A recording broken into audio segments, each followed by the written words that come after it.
აბა გულწრფელად მითხარით, ოდესმე შეგიქმნიათ რამე, რითიც მართლა ამაყობდით, მაგრამ უბრალოდ მისი გაზიარების შეგეშინდათ. აი ზუსტად ამ შიშს და ზოგადად შემოქმედებითი პროცესის გაზიარებას ეხება ოსტინ კლეონის ეს მართლაც ფანტასტიკური წიგნი. აჩვენე შენი ნამუშევარი.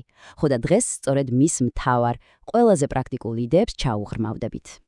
დავიწყოთ ალბათ ყველაზე დიდი ბარიერით, აი მითით სმარტოსული გენიოსის შესახებ.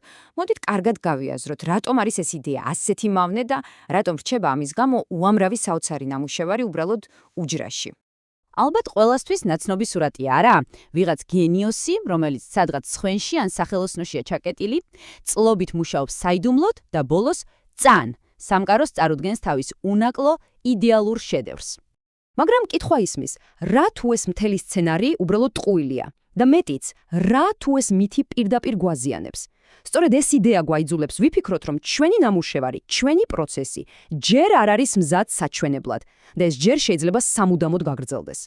სწორედ ამ მითის საპირწონედ კლეონი გვაცნობს სრულიად განსხვავებულ, ბევრად უფრო ჯანსაღ და სიმართლე გითხრათ რეალისტურ კონცეფციას. ეს არის იდეა, რომელიც მარტოობას კი არ ეფუძნება, არამედ პირიქით საზოგადოებას, კავშირებს და ერთად ზრდას. და ამ კონცეფციას ქვია სცენიუსი. დაფიქრით, სიტყვაც კი როგორია, თითქოს სცენა და გენიუსი ერთადა. იდეა იმაშია, რომ ნამდვილი მაგია ხდება არა ერთი ადამიანის თავში, არამედ მთელ სცენაზე, ანუ ადამიანების ჯგუფში, რომლებიც ერთმანეთს იდეებს უზიარებენ, შთააგონებენ და ასე ვთქვათ, ერთმანეთს ქოქავენ. ანუ მარტო ხელმგელის ნაცვლად თქვენ ხდებით მთელი ეკოსისტემის ნაწილი. წარმოიდგინეთ, ეს არის ცოცხალი დინამიკური გარემო, სადაც შენი იდეა შეიძლება სხვისთვის შთაგონება გახდეს, სხვის ნამუშევარი კი შენთვის ახალი გზის მაჩვენებელი.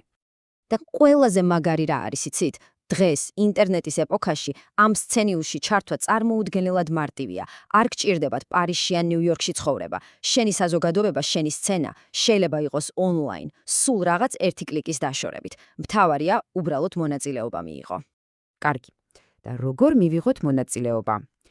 აი აქ მივადექით წიგნის ერთ-ერთ მთავარ პრაქტიკულ რჩევას.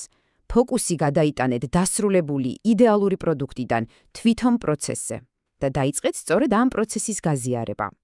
აი ეს განსხვავება ხელოვნების ნიმუშსა და ხელოვნება მუშაობას შორის. ერთი არის ის, რასაც მუზეუმში, გალერეაში ან სცენაზე ვხედავთ, გაპრიალებული, დასრულებული შედეგი.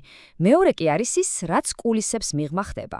მთელი ქაოსი, ექსპერიმენტები, შეცდომები, პატარა გამარჯვებები და სწორედ ეს მეორე ნაწილია ხშირად ბევრად უფრო საინტერესო და ადამიანური. რატომ? იმიტომ რომ როდესაც თქვენს პროცესს აზიარებთ, ადამიანები ხედავენ არა მხოლოდ იმას, რას აკეთებთ, არამედ როგორ აკეთებთ. ისინი ხედავენ თქვენს ძალისხმევას, თქვენს ფიქრებს, თქვენს ეჭვებსაც კი და სწორედ ეს ქმნის ნამდვილ ადამიანურ კავშირს. აუდიტორია ხდება თქვენი მოგზაურობის თანამონაწილე. კარგი, გასაგებია, პროცესი უნდა გავაზიაროთ. მაგრამ როგორ? ყოველ დღე? რაოდენობაზეა საუბარი თუ ხარისხზე? მოდით ვნახოთ, როგორ ვაქციოთ ეს ყველაფერი მარტივ ყოველდღიურ ჩვევად. აქ მთავარია არა გრანდიოზულობა, არამედ თანმიმდევრულობა. მიზანია, რომ ყოველ დღე გააზიაროთ რაღაც პატარა. ეს შეიძლება იყოს ფოტო თქვენი სამუშაო მაგიდიდან, საინტერესო ციტატა, რომელმაც შთაგაგონათ, ან თუნდაც კითხვა, რომელიც გაწუხებთ. მაგრამ საიდან ვიცით რა არის გაზიარების ღირსი? აი, ამისთვის კლეონს აქვს გენიალურად მარტივი ფილტრი. ის ამას მერე რა ტესტს უწოდებს. სანამ რამეს დაპოსტავთ, უბრალოდ დააფიქსირეთ თქვენი პროცესი და შემდეგ კითხეთ საკუთარ თავს. მერე რა? ანუ, ეს ვინმესთვის საინტერესო ან სასარგებლოა? თუ პასუხი კია, მაშინ წინ, გააზიარეთ. ძალიან მნიშვნელოვანია გვახსოვდეს, რომ გაზიარება არ არის ცალმხრივი ქუჩა. თუ გინდათ, რომ თქვენი სცენიუსის, თქვენი საზოგადოების სრულფასოვანი წევრი გახდეთ, მაშინ მხოლოდ საკუთარ თავზე ლაპარაკი არ კმარა. უნდა ისწავლოთ მოსმენაც. კლეონი პირდაპირ ამბობს, ნუ იქნებით ადამიანის სპამი. ხომ ხვდებით რას ნიშნავს?